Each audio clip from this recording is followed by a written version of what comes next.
Bonjour à tous et bienvenue à Radio Conso épisode 4.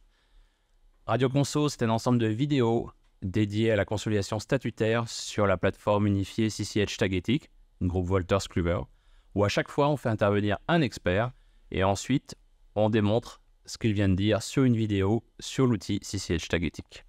Je suis Arnaud Guérin, directeur des services de Tagetik France, et pour ce 4e épisode dédié au cockpit interco et à l'élimination des intragroupes, j'ai le privilège d'être accompagné d'Amaury Goujon, senior manager au sein du cabinet ReportWise. Amaury, bonjour. Bonjour Arnaud.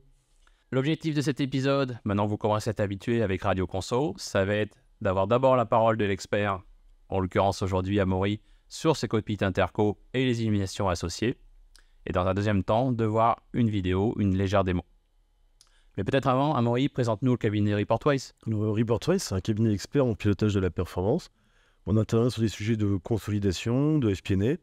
On a également une offre de Disclosure Management BI. On fait, bien sûr, c'est les nouveaux sujets de reporting extra-financier RSE. Bien sûr. On fait également de la RPA pour Robotic Process Automation.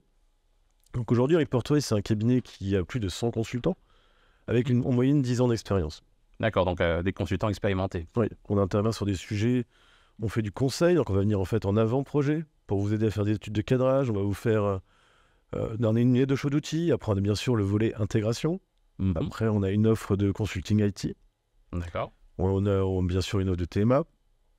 Et on fait de l'assistance opérationnelle. Et on a également un centre de formation agréé. Donc vous répondez à peu près à tous les critères dont on va avoir besoin un consolideur pour ces différents enjeux. Exactement, on couvre l'intégralité des besoins de nos différents clients. Merci Amaury pour cette première présentation de ReportWise. Alors, dans cet épisode qui est dédié au cockpit interco et à l'élimination des interco réciproques, comme vous pouvez le voir à l'écran, on est situé au niveau de la plateforme CCH Tagetik, au niveau de la partie Financial Close et consolidation. Selon toi Amaury, lorsque l'on parle intragroupe, réconciliation des interco, cockpit interco, qu'est-ce qui est important pour les consolideurs et en quoi CCH Tagetik répond aux besoins? CCH Tagetik répond vraiment aux besoins, parce qu'en fait, quand on pense interco, on pense à tout d'abord, on se dit que c'est quelque chose qui est chronophage, oui, qui a une faible valeur ajoutée, qui est fastidieux. Donc en fait, les avantages d'une solution comme Tagetik, c'est d'apporter un besoin d'accélération. On va pouvoir facilement identifier les écarts. Aujourd'hui, dans Tagetik, on est sur une solution, on est au sein du cockpit interco. Ce cockpit interco, il permet de voir, notamment, par grappe de rapprochement, les déclarations interco en différentes entités. On a un color coding aussi qui permet encore d'identifier qui a validé ces rapprochements, qui a commencé et qui n'a même pas commencé. Et là, par rapport à ce que l'on voit à l'écran sur les couleurs, le blanc, le orange, le vert. Alors le blanc, c'est une entité qui n'a pas commencé. Le orange, c'est une entité qui est en cours de rapprochement mais qui n'a pas validé ses intragroupes. Et après, on a le vert qui signifie que les deux entités sont rapprochées. Après, on peut également voir qu'il y a différents color coding au niveau des rapprochements en tant que tels. En fait, si le rapprochement est vert, c'est que les deux entités sont soit sous le seuil de matérialité, soit elles se sont rapprochées stricto sensu. D'accord. On a une croix rouge, c'est que les entités doivent se rapprocher. Donc en fait, au sein de ce cockpit, on a différentes solutions. On peut, si on veut venir corriger la saisie, on peut utiliser le cockpit interco directement et venir faire la correction en direct dans le cockpit interco. On peut faire la modification soit dans l'alias, soit dans le cockpit, on a le choix, c'est ça? Exactement. En fait, une autre solution serait par exemple de venir corriger directement dans son ORP. D'accord. Et on reprocède à un chargement via l'ETL de Tagetik pour venir corriger la donnée.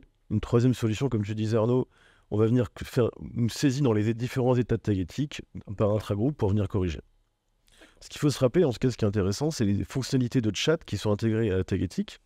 On peut également mettre des pièces justificatives. Si vous avez, pour justifier votre écart, vous pouvez attacher une facture. Comme ça, votre partenaire, il est alerté, parce qu'il va recevoir un email ou un pop-up qui va lui dire il faut que tu ailles regarder dans Tagetik comment corriger ton écart. Donc en plus de la réconciliation, on peut directement faire une modification. On peut en plus prévenir nos partenaires d'un éventuel écart et on peut rajouter une pièce jointe pour justifier cet écart. Et il faut savoir aussi, c'est qu'on est en temps direct. Donc si quelqu'un fait une modification, le partenaire voit automatiquement la correction. Pas besoin de lancer de traitement, c'est automatique et c'est en direct. Exactement. Eh bien, merci Amaury pour cette parole d'expert. Nous allons passer maintenant à la vidéo pour mettre en pratique ce que tu viens de nous présenter. Et on verra effectivement ces différentes étapes à la fois de réconciliation, de modification, de chat en direct et on verra l'interaction automatique des modifications des intercos. Le cockpit intragroupe offre la possibilité de rapprocher les opérations intragroupes en devises de transaction tout en les convertissant dans la devise de consolidation à la volée. Il est accessible depuis le cockpit et peut être lancé sur toutes les entités. Dans mon exemple, je vais le lancer sur des entités regroupées dans un nœud d'entité.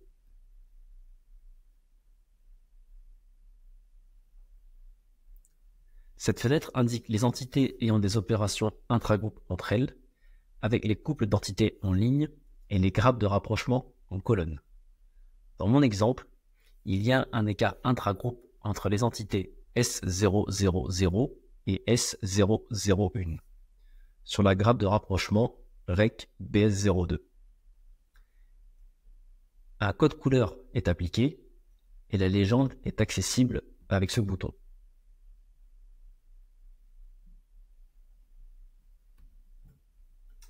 Je vais maintenant résoudre mon écart intragroupe.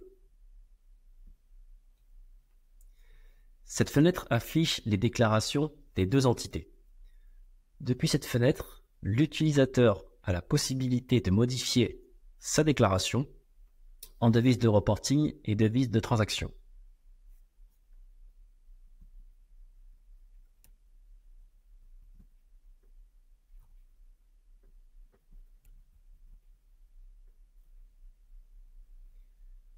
Nous voyons que mon écart intragroupe a été résolu instantanément. L'utilisateur a de plus la possibilité d'inclure une pièce justificative.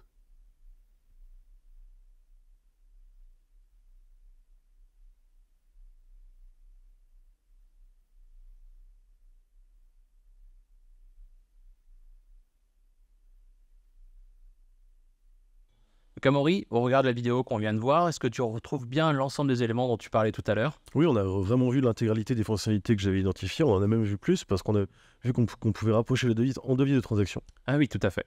Il va permettre de voir les écarts, effet change versus effet d'écart. Exactement. En fait, Tagetic répond vraiment bien aux besoins des clients. Ça permet vraiment de simplifier ce process de clôture. Merci beaucoup, Amaury. Qui dit rapprochement des intragroupes, dit élimination des intragroupes et écriture automatique de consolidation dans CCH Tagetic. Je vous donne donc rendez-vous la semaine prochaine pour un de ces thèmes, l'élimination et le partage des capitaux propres groupes minoritaires de l'épisode 5 de Radio Conso avec notre partenaire Adaptage Partners. Bonne journée à tous, au revoir. Au revoir.